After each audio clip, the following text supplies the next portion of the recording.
حاضرین اکرام، government M U graduate college کی خوش قسمتی ہے کہ اقبال اکیڈمی نے آج اقبال کے یوم وفات کے موقع پر دنیا بھر کے ممتاز ماہرین اقبالیات کو یہاں اکٹھا کر دیا ہے۔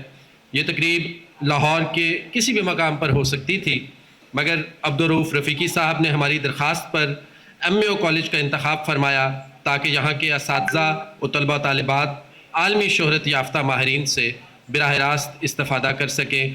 میں ملتمس ہوں جناب پروفیسر ڈاکٹر سمیع اللہ ملک سے، آپ ممتاز ماہر اقبال ہیں، اقبال شناس کے طور پر اپنی ممتاز شناخت رکھتے ہیں، آپ یو کے میں مقیم ہیں، آپ آج ہمارے اقبال سیمینار کے فکر اقبال اور جو تعمیر نو کا موضوع ہے اس پر یو کے سے یو کے سے آن لائن یو کے سے آن لائن ہی ہمارے دیگر مہمانان گرامی کی طرح یو کے سے آن لائن آپ سے مخاطب ہوں گے۔ میں انہیں دعوت اظہار خیال دیتا ہوں۔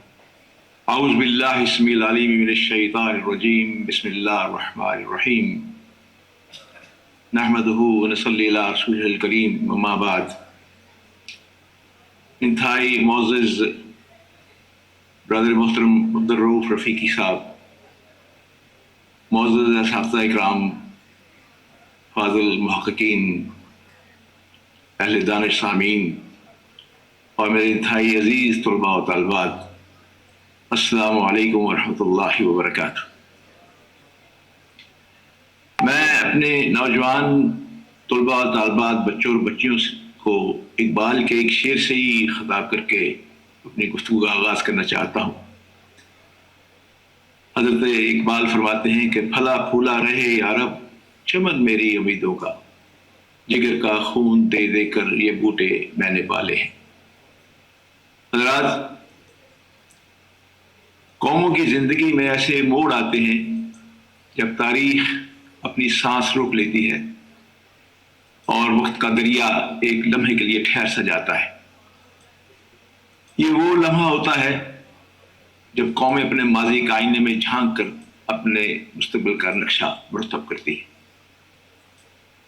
آج جب میں آپ سے ہزاروں میل دور لندن کی انتہائی خنک صبح سے آن لائن گفتگو کر رہا ہوں تو یوں محسوس ہوتا ہے جیسے تاریخ کے اوراق خود ہم سے سوال کر رہے ہوں، کیا ہم وہی قوم ہیں جس نے کبھی زمانے کو فکر دی تھی؟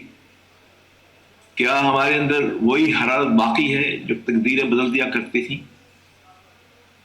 آج کی اس علمی نشست میں ایک ایسے موضوع پر، قومی تعمیر نو اور فکر اقبال پر طلب کشائی کی جسم سرد کر رہا ہوں، جو محض ایک فکری عنوان نہیں بلکہ ایک تہذیبی سوال، ایک تاریخی چیلنج اور ایک وجودی تقاضا ہے۔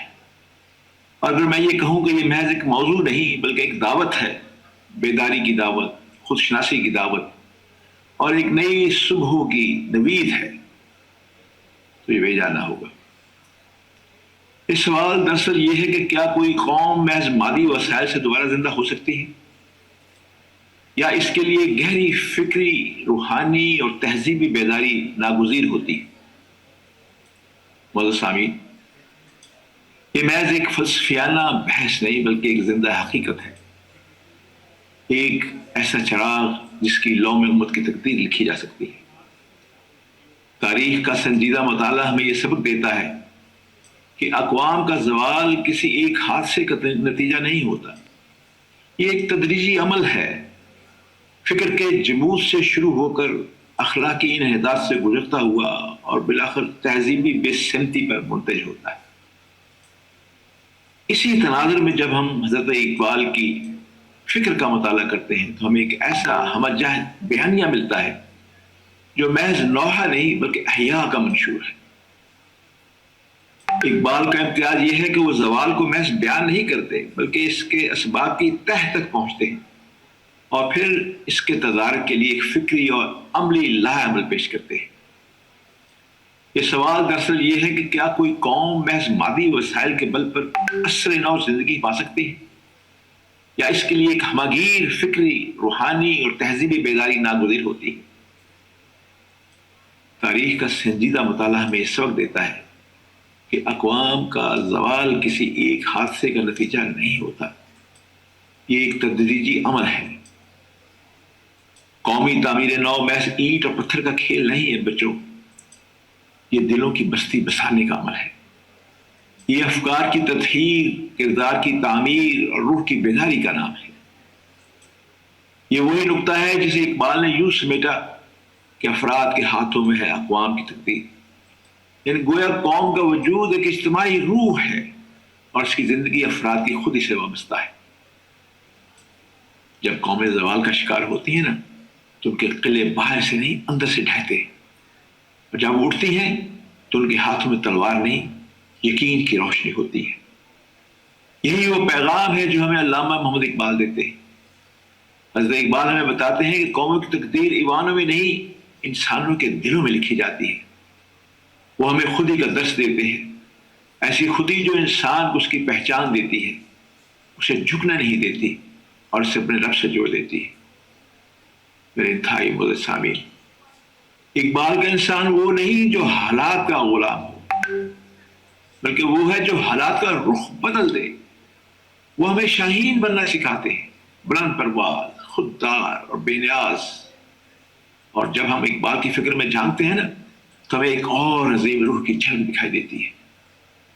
اقبال کے ہاں خودی کا تصور محض ایک اخلاقی اصطلاح نہیں ہے بلکہ ایک وجودی حقیقت ہے، یعنی انسان کے وجود کی اساس خودی اقبال کے نزدیک وہ داخلی قوت ہے جو انسان کو تقدیر کا تابع نہیں بلکہ اس کا معمار بناتی ہے۔ یہ وہی تصور ہے جو اسلامی روایات میں خلافت عرضی کی صورت میں جلوگر ہوتا ہے۔ اگر میں اس نقطے کو مزید واضح کروں تو یوں کہوں گا کہ اقبال کا انسان محض حالات کا تابع نہیں بلکہ حالات کا خالق اور مبدل ہے، اور وہ تاریخ کا فاعل ہے محض مفعول نہیں۔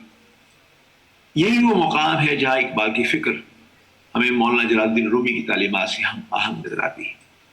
مولانا جلال الدین رومی ہمیں سکھاتے ہیں کہ زندگی جمود نہیں روحانی کا نام ہے، زندگی حرکت کا نام ہے، جو رک گیا وہ مٹ گیا اور جو چلتا رہا وہی تاریخ میں عمل ہوا۔ رومی کا فلسفہ حرکت دائمی اقبال کے ہاں ایک تخلیقی قوت بن کر ابھرتا ہے، اور اقبال میں شاعر نہیں ایک معمار فکر ہے، ایک ایسے رہنما جو قوم کو خواب نہیں تعبیر دیتے ہیں۔ اقبال ہمیں باور کراتے ہیں کہ یہ روانی محض بقا کے لیے نہیں بلکہ ارتقاء کے لیے ہے۔ دوستو اور انتہائی محترم سامعین، حضرت اقبال کی فکر ایک ہماگیر نظام ہے جس میں خودی کا فلسفہ، عشق حرارت، عمل کی دعوت اور روحانی بیداری سب ایک لڑی میں پروئے ہوئے ہیں۔ اقبال کے نزدیک خودی وہ جوہر ہے جو انسان کو خاک سے افلاک تک لے جاتا ہے۔ یہ خودی غرور نہیں، شعور ہے، یہ انا نہیں، آگ ہی ہے۔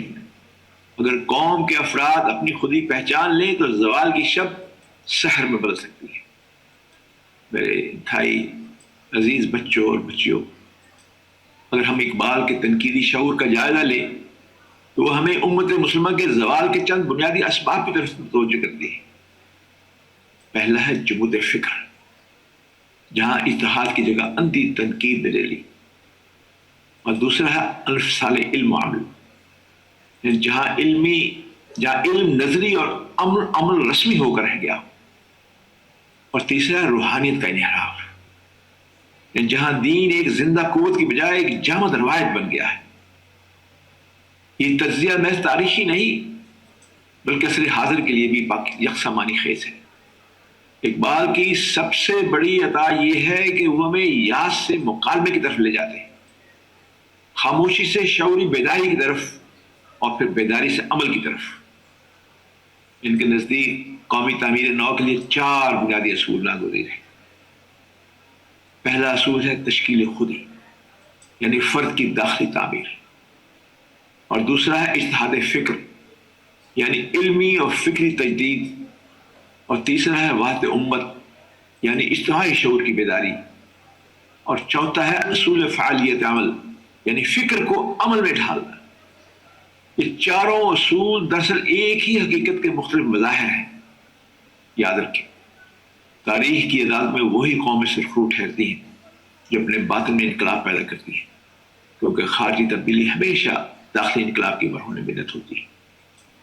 معزز حاضرین، آج کا انسان ایک عجیب تضاد کا شکار ہے۔ وہ معلومات کے انبار کا امین ہے مگر حکمت کی روشنی سے محروم ہے۔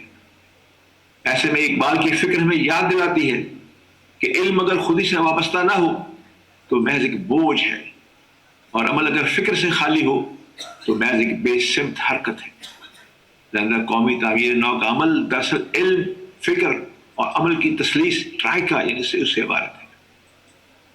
اگر ہم اپنے زوال کا جائزہ لیں تو ہمیں معلوم ہوتا ہے کہ ہم نے خودی کو بھلا دیا، ہم نے عمل کو چھوڑ دیا، ہم نے سوچنا ترک کر دیا اور ہم نے دین کو رسم بنا دیا۔ یہی وہ زنجیریں ہیں جنہوں نے ہمیں جکڑ رکھا ہے، لیکن امید ابھی بھی زندہ ہے کیونکہ ہمارے پاس اقبال کی فکر موجود ہے، ایک ایسا چراغ جو اندھیروں میں بھی راستہ دکھاتا ہے۔ اگر ہم اپنی خودی کو پہچان لیں، علم کو اپنا زیور بنا لیں، عمل کو اپنی پہچان بنا لیں اور اتحاد کو اپنی طاقت بنا لیں تو کوئی وجہ نہیں کہ ہم دوبارہ عروج حاصل نہ کر سکیں۔ میرے انتہائی عزیز دوستوں، ساتھیوں اور بھائیوں، آج سب سے بڑی ذمہ داری نوجوانوں پر ہے۔ اقبال کا نوجوان خواب دیکھنے والا نہیں، خواب کو حقیقت بنانے والا ہوتا ہے۔ آپ وہ نسل ہیں جو تاریخ کا دھارا بدل سکتی ہے، مگر شرط یہ ہے کہ آپ اپنے اندر کی آگ کو پہچانیں۔ حضرات، اگر میں تاریخ کے اسلوب میں عرض کروں تو قومیں اس وقت نہیں مرتی جب ان کے وسائل ختم ہو جاتے ہیں، بلکہ اس وقت مرتی ہیں جب ان کے دلوں سے یقین ختم ہو جاتا ہے۔ لہذا ہمیں اندر یقین کو زندہ کرنا ہوگا۔ میں اپنی گفتگو کو سمیٹتے ہوئے ایک بنیادی سوال آپ کے سامنے میں رکھنا چاہتا ہوں۔ آپ نے کوئی عنوان میرے سامنے رکھا تھا، اسی حوالے سے ایک سوال میں آپ کی خدمت میں چھوڑے جا رہا ہوں، اور یہ سوال دراصل اقبال کا سوال ہے کہ کیا ہم تاریخ کے محض تماشائی بن کر رہیں گے، یا ہم تاریخ بنانے والوں میں شامل ہوں گے، یا ہم اس کے فعال معمار بنیں گے؟ یہ فیصلہ کسی اور نے نہیں، ہمیں خود کرنا ہے۔